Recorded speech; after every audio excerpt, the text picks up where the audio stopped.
In VisionWeaver, we are going to be looking at 5 pillars of Patriarchy-OS and how to flip them to Radiance-OS.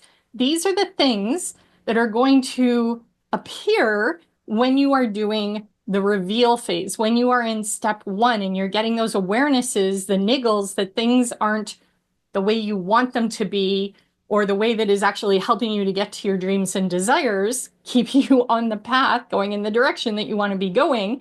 There are 5 main pillars. And I'm a little hesitant about this one because it is a doozy.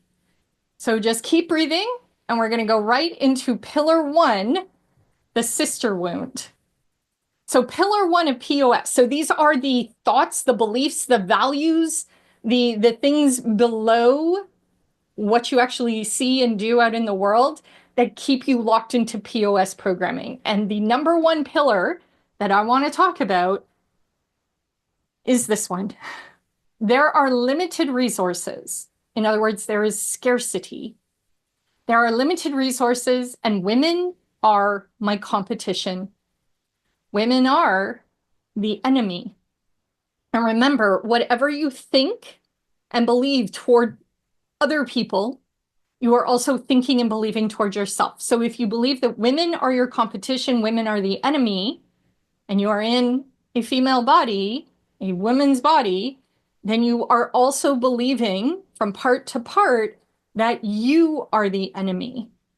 If they are the enemy, then I am also the enemy. This is why we need to unpack this so much, because if we are living this pillar, we are always seeing ourselves as an enemy.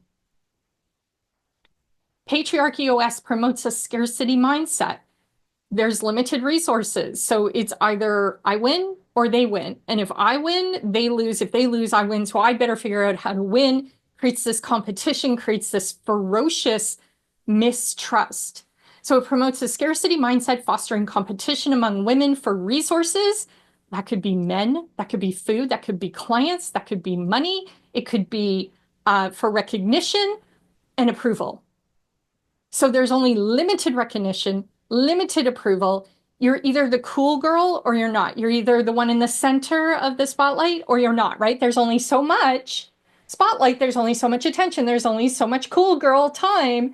And if you're not the cool girl, you're the outcast. And so we'll do whatever it takes to be the cool girl, or we'll resign ourselves to always being the outcast. Raise your hand if this is bringing back high school memories, because this is bringing back a lot of high school for me most of my life.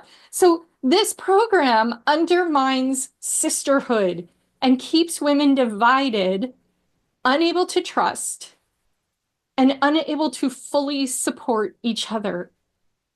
Who here has been hurt by a woman or a group of women or a group of adolescent females?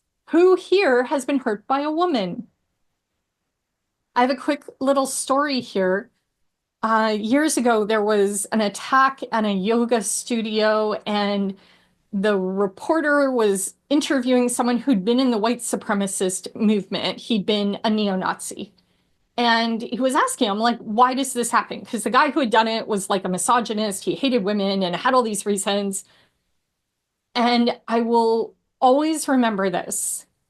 This former neo-Nazi said, you know, it's always about anti-Semitism. Like that is our heart, is to have a pure country. We hate Jewish people. I was like, okay, what's that got to do with hating women? And this is the thing. He said, well, most young men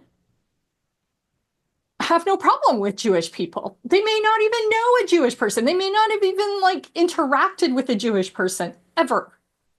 But every single one of them has been hurt by a woman. Every single one of them. And so we get them. We hook them with that. We hook them with how they've been done wrong by some woman. And then once we've got them, we can take them and turn them and twist them whichever way we want. But it always starts with misogyny. And I will Always remember that, because who here has been hurt by a woman? All of us. And that is the pillar of POS, that women cannot be trusted because they hurt, that we're going to unpack today. So I need you to grab some water and take a breath, because we are going in deep and you will feel this.